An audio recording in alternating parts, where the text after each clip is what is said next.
عمران خان کے لیے کوئی ریلیف ہو،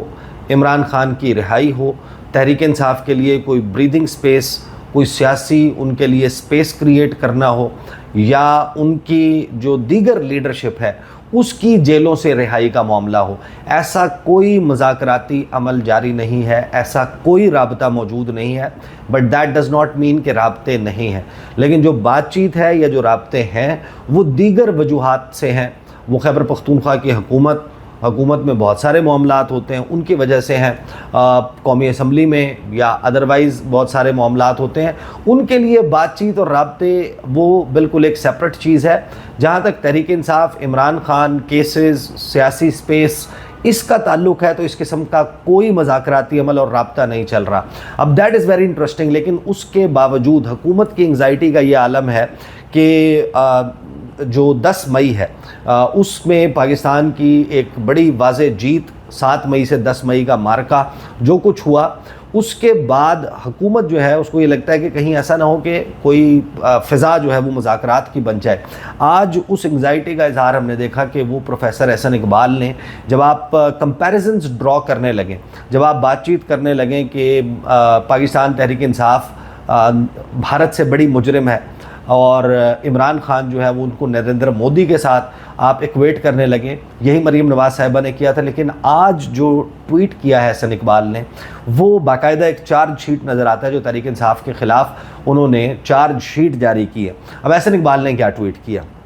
کہ گزشتہ چند ہفتوں کے دوران میں نے بھارت کے ساتھ جاری کشیدگی اور ہمارے اندرونی سیاسی حالات پر سنجیدگی سے غور کیا ہے. اس غور و فکر کے دوران کچھ ایسی حقیقتیں سامنے آئیں جو نہایت واضح اور تشویشناک ہیں اور جنہیں نظر انداز نہیں کیا جا سکتا. اب یہ ٹویٹ کم ہے، یہ غور و فکر کم ہے، یہ شکایت زیادہ ہے. اور یہ شکایت کیوں اور کیسے وقت میں لگائی جا رہی ہے جب ان امکانات پر بات ہو رہی ہے کہ کیا پاکستان میں اندرونی داخلی استحکام کے لیے تحریک انصاف اور اسٹیبلشمنٹ کے درمیان کوئی پیچ اپ ہو سکتا ہے. تو اسٹیبلشمنٹ کو بیسیکلی یہ رکا لکھا جا رہا ہے حکومت کی طرف سے یا مسلم لیگ نون کی طرف سے کہ نہیں، وہ بہت گندے بچے ہیں، ان کے ساتھ آپ نے بات نہیں کرنی. اب احسن اقبال اس میں یہ کہتے ہیں کہ میں قومی یکجہتی اور مکالمے پر یقین رکھتا ہوں، اس لیے بات چیت کے دروازے سب کے لیے کھلے ہونے چاہیے.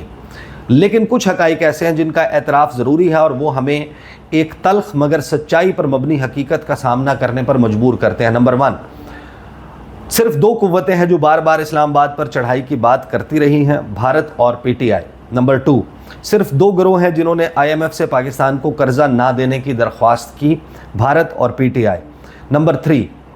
صرف 2 طاقتیں ہیں جنہوں نے ہمارے فوجی تنصیبات پر حملہ کیا، بھارت نے ہتھیاروں سے اور پی ٹی آئی نے پرتشدد ہجوم کے ذریعے. نمبر 4، صرف 2 عناصر ہیں جنہوں نے بیرونی ممالک خصوصاً امریکہ سے پاکستان پر پابندیاں لگوانے کی کوشش کی، بھارت اور پی ٹی آئی. نمبر 5، صرف 2 گروہ ہیں جو سوشل میڈیا پر مربوط مہمات کے ذریعے قوم کو مایوسی اور تقسیم کا شکار کر رہے ہیں، بھارت اور پی ٹی آئی. نمبر 6، اور صرف 2 قوتیں ہیں جنہوں نے ہماری مسلح افواج اور chief of army staff general Syed Asim Munir کے خلاف عالمی سطح پر بدنامی کی مہم چلائی، بھارت اور پی ٹی آئی. یہ محض اتفاقات نہیں بلکہ ایک واضح اور مسلسل رجحان کی نشاندہی کرتے ہیں. مفاہمت بلا شبہ ایک اعلیٰ مقصد ہے، لیکن جب اندرونی سیاسی قوتوں کے طرز عمل میں ایک بیرونی دشمن جیسی مماثلتیں پیدا ہو جائیں تو خاموشی جرم بن جاتی ہے. پاکستان کو اس وقت استحکام کی ضرورت ہے، اتحاد کی ضرورت ہے اور ایسی سیاست کی ضرورت ہے جو تعمیر پر مبنی ہو، تخریب پر نہیں. اب وقت آ گیا ہے کہ ہم حزب اختلاف اور ریاستی دشمنی کے درمیان ایک واضح لکیر کھینچیں. پی ٹی آئی کے کارکنان کو بھی سوچنا ہوگا کیا وہ اپنی قیادت کی اس ایجنڈے کا حصہ بننا چاہتے ہیں یا صرف پاکستان کے ساتھ کھڑے ہونا چاہتے ہیں. اب یہ ایک واضح دلیل ہے اس بات کی کہ حکومت کو کہیں نہ کہیں یہ انگزائٹی، یہ فکر، یہ وسوسہ، یہ واہمہ لاحق ہو چکا ہے کہ اس ماحول میں پاکستان تحریک انصاف اور پاکستان کے اداروں کے درمیان، طاقتور اداروں کے درمیان کہیں کوئی افہام و تفہیم نہ ہو جائے. اور اس افہام و تفہیم کا کیونکہ بالآخر نتیجہ یہ ہوگا کہ جو سپیس اس وقت ملی ہوئی ہے مسلم لیگ نون کو، وہ ممکنہ طور پر شرنک کر سکتی ہے. لہٰذا اس کو جس حد تک سپوائل کیا جا سکے ماحول کو، جس حد تک اس میں سپوائلر کا کردار ادا کیا جا سکے، وہ آپ کو ہوتا ہوا نظر آتا ہے. وچ ونس اگین میں یہ کہوں گا کہ میں یہ بات بار بار کہہ رہا ہوں کہ ابھی تک بہت سارے لوگ بے شک یہ دعوے کر رہے ہوں کہ بات چیت چل رہی ہے، بات چیت کا جو ہے وہ تاثر موجود ہے، آپ کو اشاریے تو بہت سارے ایسے مل جاتے ہیں، لیکن میں ملٹیپل لوگوں سے بات چیت کرنے کے بعد، اس کے اوپر گفتگو کرنے کے بعد، آپ کو ان کی گفتگو پر مبنی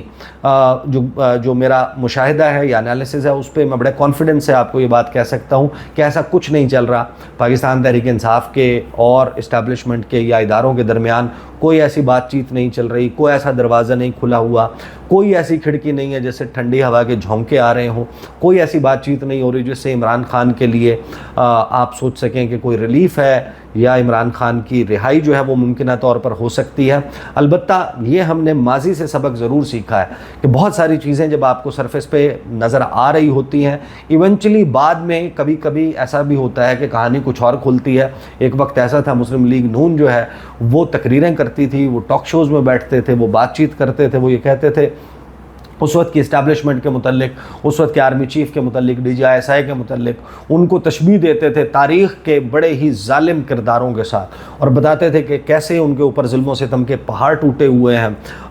جیل سیل میں چینی پھینک دی جاتی ہے، ٹارچر ہوتا ہے، ان کو سونے نہیں دیا جاتا، یہ کیا جاتا ہے، وہ کیا جاتا ہے. اور پھر بعد میں انہی لیڈرز نے اپنے منہ سے یہ بتایا کہ یہی وہ وقت تھا جس وقت ہمیں آفرز ہو رہی تھیں کہ پہلے سٹیپ پر آپ پنجاب لے لیں، اس کے بعد آپ مرکز میں آ جائیں. حکومتیں آفر ہو رہی تھیں، ڈیلز ہو رہی تھیں، اس میں ان کو ریلیف بھی دیا جا رہا تھا، اور سارا کچھ کیلکولیٹڈ تھا، ایک ڈرامہ تھا، ایک اسموک سکرین تھی جو لوگوں کی آنکھوں میں دھول جھونکنے کے لیے تھی، اور پیچھے پیچھے سارے معاملات جو ہیں وہ اس وقت کی اسٹیبلشمنٹ اور مسلم لیگ نون کے درمیان طے ہو رہے تھے. تو بہرحال یہ تمام منظرنامہ کم از کم آپ کو یہ ضرور بتا رہا ہے کہ اسلام آباد میں آج شہر اقتدار میں آنے والا جو طوفان ہے،